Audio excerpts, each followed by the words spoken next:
Hello everyone, welcome to my another mini blog. আশা করছি যে তোমরা ভালো আছো। এক্সামের শেষে বন্ধুদের সাথে ঘুরতে যাব না এমন কি হতে পারে? তাই ঝটপট করে সবাই মিলে বেরিয়ে পড়েছিলাম।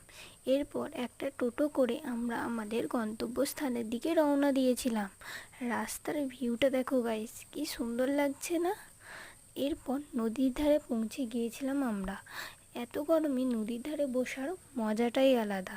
তোমাদের কার কার নদীর ধারে বা সমুদ্রের ধারে ঘুরতে যেতে ভালো লাগে আমাকে নিশ্চয়ই কমেন্ট করে জানাবে।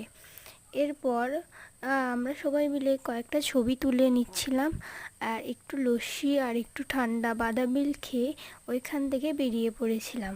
তো অনেকটা বাড়ি আসতে সন্ধে হয়ে যাবে, তার জন্য বাড়ি আসার সময় একটু বেকারিতে ঢুকেছিলাম, আমার কিছু কেনার ছিল।